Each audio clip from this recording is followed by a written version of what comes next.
Guys ये video जो है ये उस औरत की कहानी जिसका नाम सीमा पाकिस्तान से भागकर बच्चों को साथ लेकर इंडिया के अंदर एक लड़के के साथ उसका अफेयर था पबजी के ज़रिए उसके पास वो आ गई। आने के बाद वो कहते हैं कि मैं मर जाऊंगी, पाकिस्तान वापस नहीं जाऊंगी। ये उसकी कहानी है, आइए उसी की ज़ुबानी सुनते हैं वो क्या कहते हैं, किस तरह इनका ताल्लुक़ बना, किस तरह जो है इनका आपस में मिलना हुआ और यहाँ तक ये बात पहुँची। बगैर किसी ताख़ीर के वीडियो देखते हैं। सक्सेस की बात कर रहे हैं, वो तो आपको अगर बुला लेंगे तब आप क्या करेंगे? मैं मर जाऊंगी, यहाँ ख़त्म हो जाऊंगी, मैं वापस नहीं जाऊंगी, मेरा वापस कुछ भी नहीं है। तो आप क्या करेंगे? तो सर मैं जब तक मैं नहीं मर जाऊंगा ना, जब तक इसे नहीं जाने दूंगा मैं। ऐसा नहीं है कि मैं पाकिस्तान से नफ़रत करती हूँ, नहीं, वो भी देश है, मैं वहाँ रही हूँ, पली बढ़ी हूँ, मेरा बचपन बीता वहाँ पे। मेरी अम्मी, मेरे मम्मा पापा भाई बहन वहीं के हैं, मेरे माँ बाप की कब्र वहीं पे है, तो उस देश के बारे में मैं कोई गलत नहीं बोलूँगी। बाकी अब प्यार था, अब ज़िंदगी एक बार ही मिलती है, फिर मर जाना होता है, कुछ साल बाद बुढ़ापा, फिर मौत, तो मैंने प्यार को चुना सर। 2020 में हमारी बात हुई थी, होने के बाद उसके क्या 6-7 महीने बाद वो पता पड़ गई थी मुझे। तो कोई बात नहीं है, जब बच्चे हैं तो क्या हुआ, तेरे बच्चे मेरे बच्चे एक बात है, कोई बात नहीं है। मैं जैसी तू है मेरे लिए ऐसे ही बच्चे हैं। हमारी सर बात होती थे, ये मुझे भारत दिखाते थे, मैं इनको पाकिस्तान, तो जस्ट फ्रेंड थे हम तब। ये खुश होते थे मैं पाकिस्तान देख रहा हूँ, मैं खुश होती थी मैं भारत देख रही हूँ, तो खुशी अलग होती है, वो बहुत अच्छी फीलिंग होती है। दूसरे देश का बंदा बात कर रहा है, तसव्वुर में कभी ज़िंदगी में नहीं सोचा था, फिल्में ही देखते थे भारत की, कोई बात भी कर रहा है, तो आधा तो यही खुशी थी इनसे बात करने की, मैं इंडिया के किसी लड़के से बात कर रही हूँ। तो इसी में मतलब होते होते हमारी बात बहुत ज़्यादा होने लगी ना, आहिस्ता आहिस्ता, पूरे दिन पूरी रात भी हमारी बात होती रही है, तो इससे मेरी बहुत आदत सी पड़ गई, बहुत मतलब प्यार हो गया इनसे। फिर पहली मुलाकात सचिन के साथ आपकी कहाँ हुई और कैसे आप आए? नेपाल में हुई सही 10 मार्च को, मैंने टिकट कराई थी इनके लिए। कह रहे हैं कि आपने हिंदू धर्म अपना लिया है, उसके बारे में क्या कहेंगी?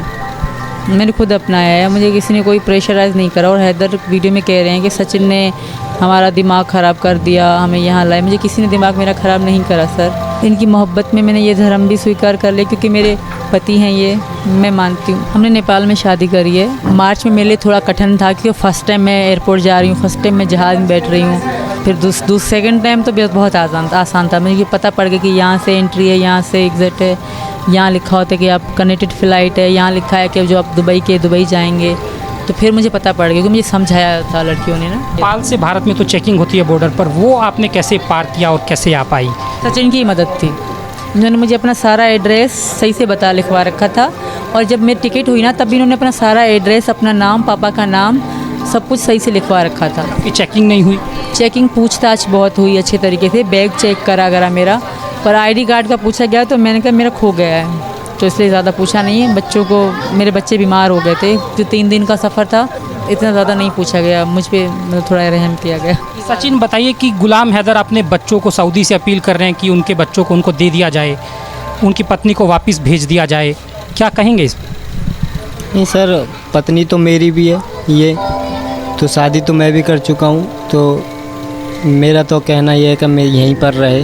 तो मैं 27 साल की हूँ, मैं अपनी ज़िंदगी का फ़ैसला ले सकती हूँ, और ये भी नहीं है कि अब मैं औरत हूँ तो मैं आदमी से तलाक नहीं ले सकती। मैं औरत भी नोटिफिकेशन भेजती है आदमी को तलाक के लिए। आपका कब करें तलाक नहीं हुआ, कोई लिखित वाला नहीं है, तो मैं कोशिश करूँगी अगर यहाँ से कोई उनको कागज़ भेज दूँ। वैसे तो मेरे पति हैं नहीं, ज़ुबानी हमारी ख़त्म हो, क्योंकि पाकिस्तान में ज़ुबानी अब भी चलता है। आप पर ये आरोप भी लग रहे हैं कि आप पाकिस्तान की जासूस हो सकती हैं। ऐसा कुछ नहीं है सर, मैंने ज़िंदगी में कुछ ऐसा देखा ही नहीं है। मैं घर से बस अभी जो इनसे प्यार के चक्कर में मैं बाहर ये घूमना शुरू करा, पासपोर्ट बनवाए। मैं ज़िंदगी में हमें बाहर जाने की भी इजाज़त नहीं होती सर। मैं एक मिडिल क्लास और लो क्लास फैमिली से हूँ, मेरे कोई फैमिली हाई फाई नहीं है, मैं इतनी एजुकेशन भी नहीं हूँ। सचिन दुकान पे काम करते हैं, 4 बच्चे हैं, आपको लगा कि आप जीवन भर इस घर में अच्छे से गुजार पाएंगे? जी सर, मेरी इज़्ज़त तो करते हैं, ये बहुत है, मेरी इज़्ज़त करते हैं, मेरे बच्चों से बहुत प्यार करते हैं, मेरे लिए ये बहुत है सर। जो ज़्यादा पैसा दे और इज़्ज़त ना करे तो क्या फ़ायदा। पाकिस्तान आप छोड़ के आई, वापस कभी जाना चाहेंगी पाकिस्तान? नहीं, वापस नहीं जाऊँगी सर कभी। ऐसा नहीं, याद नहीं आता, याद तो आएगा, ज़ाहिर जो इंसान जहाँ रहता है, तो पिछली पुरानी यादें सबको याद आती हैं, पर मैं वापस कभी अस्सलाम वालेकुम जाकिर साहब, मेरा नाम दीपाली है। I am working with the IT sector. My question is, can a Muslim male marry a Hindu girl, and if yes, is it legal in the eyes of Islam?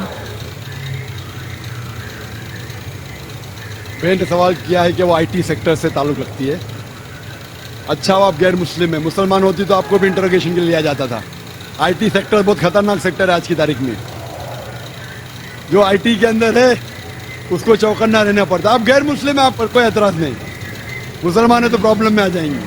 बहन ने सवाल किया है कि क्या एक मुसलमान हिंदू औरत से शादी कर सकता है, और किया तो क्या ये जायज़ है कि नहीं। बहन, मैं आपसे सवाल पूछना चाहता हूँ, अगर एक गाड़ी है और एक गाड़ी का पहिया ट्रैक्टर का है, ट्रक का है, और दूसरा बाइसिकल का है, तो क्या गाड़ी सही तरीके से चल सकेंगी?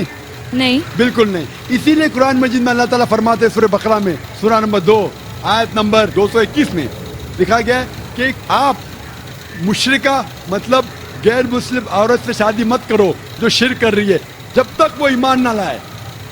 क्योंकि एक मोमिन, एक मुस्लिम औरत, एक मुशरिक औरत से, गैर मुस्लिम औरत से जो शिर्क करती है उससे बहुत बेहतर है। चाहे वो मुस्लिम औरत झाड़ू वाली हो, बदसूरत हो, लेकिन बनिस्बत एक मुशरिका से जो औरत शिर्क करती है उससे अच्छी है। उसी तरीके से औरत को कहा गया है कि मुशरिक मर्द से शादी मत करो जब तक वो मुसलमान ना बने।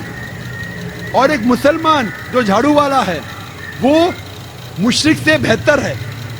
भले वो झाड़ू वाला है, वो मुशरिक कितना भी हैंडसम हो, कोई भी हो, अमिताभ बच्चन हो, लेकिन अगर वो मुसलमान है, भले झाड़ू वाला है, बदसूरत है, वो मुशरिक से बेहतर है। और वो कैसा शोर है जो जानता है, मुसलमान अगर जानता है कि वो शिर्क करके दोज़ख में जाएंगे, कौन मर्द अपने बीवी को दोज़ख में डालने की कोशिश करेगा? वो मर्द चाहेगा कि मेरी बीवी भी जन्नत में जाए। हिंदी में कहते अर्धांगिनी, इंग्लिश में कहते बेटर हाफ। तो अगर मेरा बेटर हाफ जहन्नम में जाएगा तो किस तरीके से मैं जी पाऊंगा? इसीलिए मैं भी चाहूंगा कि मेरी बेटर हाफ जन्नत में जाए। इसीलिए वो लड़की को मुसलमान बनना ज़रूरी है ताकि इस दुनिया में और आखिरत में भी वो सफलता पाए। Sir, I am continuing. तो अगर एक हिंदू लड़की इस्लाम को एक्सेप्ट करती है, then a Muslim male can marry her, is that right और रॉन्ग? Can he? जैसे मैं फरमाया, कुरान मजीद में लिखा है कि अगर वो मुशरिक मुस्लिम बन जाती है, if that non Muslim accept Islam, तो जायज़ है। लेकिन इस्लाम के लिए एक्सेप्ट करना चाहिए, सिर्फ नाम के लिए नहीं। इस्लाम उसे अच्छा लगता है, नाम के लिए एक्सेप्ट किया और शिर्क करने लगी तो फिर मामला बहुत गंभीर है। लेकिन सही तौर पे इस्लाम पसंद करती है उसके टीचिंग्स को, उसके अहकामात को, कुरान के बारे में जितना भी उसे पता है। ये ज़रूरी है कि सब चीज़ जानने की ज़रूरत है। पसंद आती है, करे तो बेशक वो उससे शादी कर सकता है। तो अगर नॉन मुस्लिम लड़की इस्लाम एक्सेप्ट करती है, so that marriage will be legal in the eyes of इस्लाम? बिल्कुल सही। इस्लाम के हालत से भी, दुनियावी एतबार से और हिंदुस्तानी हालत से भी बिल्कुल जायज़ है। Thank you sir.